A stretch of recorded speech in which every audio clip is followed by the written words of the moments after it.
আমার ছেলের আপনাদের প্রোডাক্ট খুব পছন্দ। আপনারা কি বাসায় দিতে পারবেন? হ্যাঁ, ঠিকানা দেন madam. Saint Thomas Mount. Siddhu, দুষ্টুমি করছো কেন? ম্যাডাম, ভেতরে খেলো। বাহ ভাগ্যা, তুমি তো খুব সময় মেনে চলো।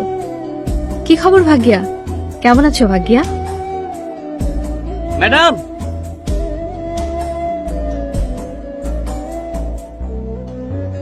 ম্যাডাম। হ্যাঁ ভাগ্যা, হ্যাঁ, আমার ছেলে ঘুমাচ্ছে, তুমি বাইরে রেখে যাও, আমি নিয়ে নেব। ফুলের টবের নিচে টাকা রাখা আছে।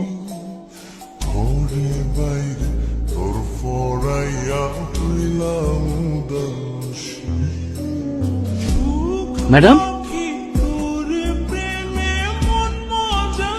Madam, madam.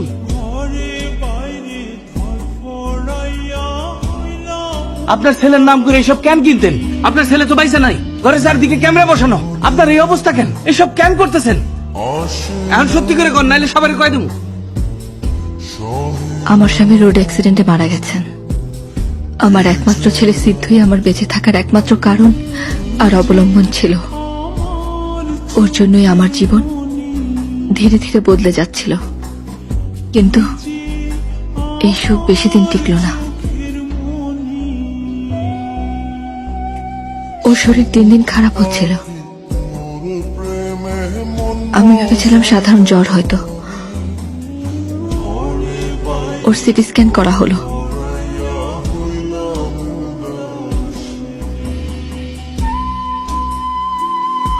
আমি আমার জীবনের সবচেয়ে বড় ধাক্কাটা পেলাম।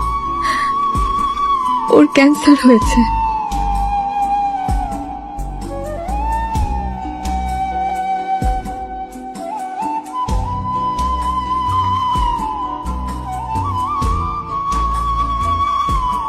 আমরা অনেক চিকিৎসা, অনেক চেষ্টা করেছি, সবকিছু ব্যর্থ হলো। এটা আমি কোনোভাবেই মেনে নিতে পারছিলাম না। ডাক্তাররা বলল জাঙ্ক ফুডের কারণে এমন হতে পারে, হয়তো জাঙ্ক ফুড থেকে ওর এই রোগ হয়েছে। পরে আমি এই বিষয়ে ডাক্তারের কাছ থেকে আরো বিস্তারিত জানতে চাইলাম। আমরা টিভির বিজ্ঞাপন দেখে জাঙ্ক ফুড কিনে ফেলি, কিন্তু এগুলো মান নিয়ন্ত্রণ করে বানানো হয় না। এটাতে আসলে ন্যাচারাল কোনো উপাদান থাকে না।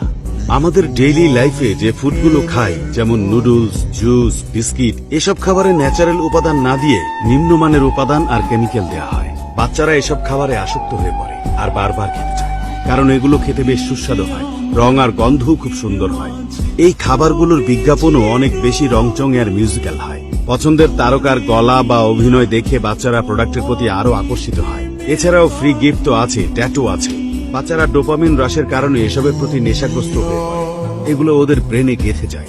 আপনি যেই কোম্পানির প্রোডাক্টটি নেন, যেই ধরনের প্রোডাক্টটি নেন, ওরা বলবে যে ওরা কোনো অ্যাডিটিভ বা প্রিজারভেটিভ বা কোনো কেমিক্যাল মেলাই।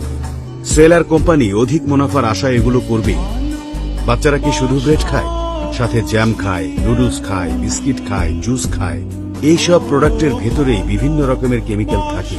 সব রকমের কেমিক্যাল মিলেমিশে একাকার হয়ে থাকে, আমাদের শরীরের ভেতরে গিয়ে বিষাক্ত উপাদান হয়।